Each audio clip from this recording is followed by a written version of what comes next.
What's up, everybody? Talking point of the week, of the day, again here. Ryan Bresnahan letting y'all know what books I'm reading, what I'm learning from them. So this book right here is Ender's Game. I heard about this in middle school really early on. I remember it was pretty popular with my age group, and I actually never read it. I always knew about it. This was back when like Artemis Fowl and Percy Jackson were big.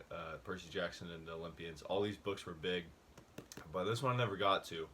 I think I heard about it in a podcast somewhere. They recommended it and they said it was a great book.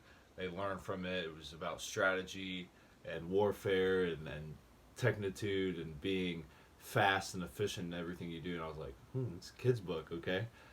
So I got it. I got this in a bookstore in Colorado whenever I went there for a job interview. I got it in, I think it was either Boulder or no, it was in Breckenridge, Colorado. So I got it from an old bookstore there.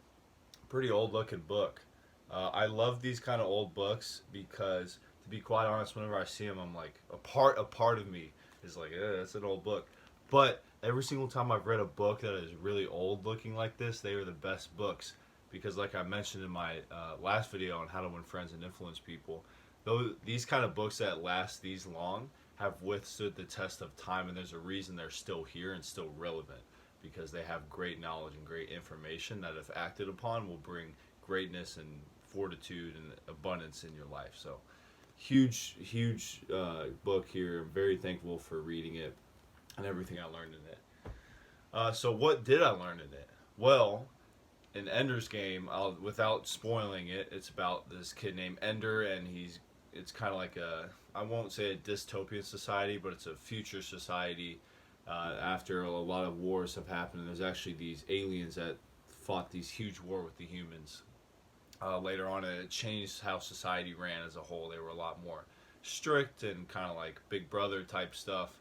And they raised these kids in battle school, and that's what Ender eventually went to. And all these things happen throughout the story where I'll say one part that doesn't spoil it, and this kind of encapsulates the whole story of the book in one. So at the very beginning, this is like first 20 pages, Ender, before he goes off anywhere, he's in school like normal, and there's these group of kids that kind of pick on him and they gang up on him one day after school. They all circle around, and the one leader of the bullies kind of comes up to him and he pushes him or something, and then the other kids grab Ender and he's kind of stuck. So, oh crap, okay, I'm about to get the shit beat out of me. What's going to happen right here? This is the turning point. He knew, he was like 4 years old at this point. He knew, he was like, hey, I can either sit here and get beat up, or I'm going to have to take drastic measures, be aggressive, put my sword in the freaking ground, and I'm going to have to get killer mindset to stop this. He didn't want to. He didn't want to hurt anybody. He didn't want to be in this predicament. He didn't want to be in this situation. But when you're in that situation, when people are holding you down, when life is holding you down, it doesn't matter if you want to be there. It matters what you do next. What are you going to do now? So what Ender did, I guess he got free or something, like they let him one-on-one type thing. And again, he did not want to hurt this kid, but he freaking destroyed him. He I don't remember exactly how, he basically hit him right in the jaw and then hit him, did something, tackled him, and then when he was on the ground, he could have just been like, oh, he could have walked away, but he was like, no, if I walk away, he's going to get back up, and it may not be right now, it may be tomorrow, it may be the next day. They're going to come back and they're going to get revenge because I stood up, and they're going to kick the crap out of me. He said, no, I'm going to make sure this never happens again. I'm going to take drastic, efficient, thought out measures. And this guy, literally, he was on the ground, just kept kicking him, stomped in his face, kept punching him, destroying him. And soon enough, the people that were holding Ender were like, oh my gosh, this kid's crazy. What the heck? Oh my, I'm never messing with this kid again. That's the key. Ender didn't want to do this. He had to do that. He had to take those drastic measures. He had to get in that killer instinct to make sure that this never happened again.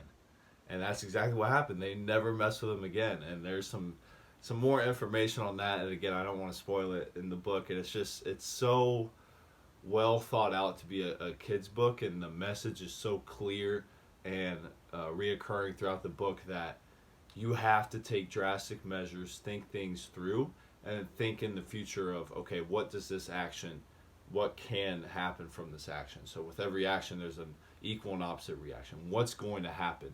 What kind of life do I want to create? How am I going to act upon that life? And then whenever I'm in situations where I'm getting ganged up upon things in life, different challenges, different people, what am I going to do now? How am I going to make sure I'm going to benefit? How am I going to make sure I come out on the winning side? Because at the end of the day, it's not all daisies and nice out there. Yeah, in our society we live in, we have roads, we have streets, stoplights, nice stuff, good Facebook, good messages, love everybody, everybody's equal. That's great. That is seriously amazing. That's what we want. But that's not the whole world.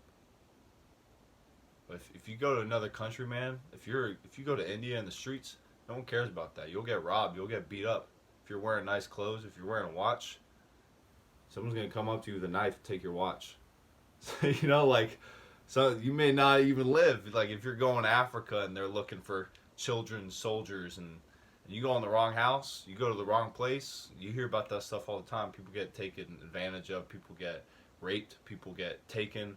People get their heads chopped off, their arm chopped off. The world's not nice out there. So what are you gonna do? Just like Ender, what are you going to do to take drastic measures to make sure you win and you come out on top?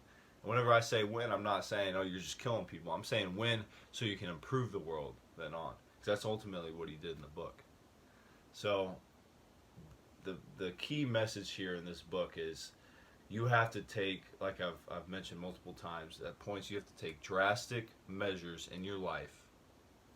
Think it through clearly, efficiently, act on that. Don't look back. Don't be nice all the time. Kick the crap out of somebody or something if you need to make sure it does not happen again. You establish yourself and say, no, I'm not one to be messed with. And you go out there and you conquer. I think that is the clear message that I got from this book. And it was such a good story. On top of that, it was imaginative. It was a good break to read this book because I'm constantly reading personal development books. This is a fiction book, so it was good to imagine and read it that way and kind of go back to my kid days. This is the first fiction book I've read since, other than The Alchemist, since reading whenever I was like in third grade. So great book, guys. I highly recommend it.